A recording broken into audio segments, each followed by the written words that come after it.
Na Bulindo ametishia kujiondoa katika chama cha ODM endapo chama hicho kitaamua kuacha kushirikiana na serikali ya sasa. Akizungumza wakati wa uzinduzi wa ujenzi wa bweni ya KMTC ya Kalaba chini ya mpango wa nyumba za bei nafuu, na Bulindo amesema kuwa kiongozi wa ODM Raila Odinga aliwaacha wakiwa katika serikali ya jumuishi na hivyo yeye hana sababu ya kuondoka.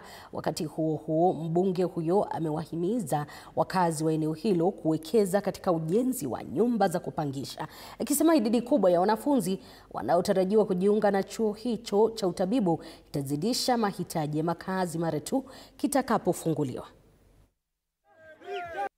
Mimi ni mbunge wa ODM na niliingia kwa broad based government kwa sababu baba alisema hivyo. Na wale wengine ambao wameachwa kwa uongozi wa ODM wakiamua kwamba wanataka kutoka kwa broad based government, watatoka waende kwa barabara peke yao. Sisi kama watu wa Western tumesema tunakaa ndani ya broad based government na hakuna kurudi kwa barabara ati maandamano. Unaandamana nini na ndio hiyo hostel umeletewa? Unaenda kuandamana kwa barabara nini na maji ndio hiyo umeletewa? Tunaenda kuandamana nini kwa barabara na stima ndio hiyo imepita? Tunaenda kuandamana nini?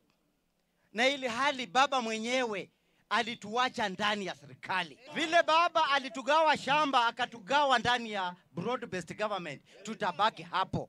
Na wale viongozi wa kutoka kule wakiona kwamba wanataka kutoka kwa chama waende kwa streets kuendelea na maandamano, tutawawachia ODM waende kwa maandamano peke yao. Sisi tunabaki ndani ya broad based government. Tupange ile serikali yenye inakuja, tukue ndani kabisa.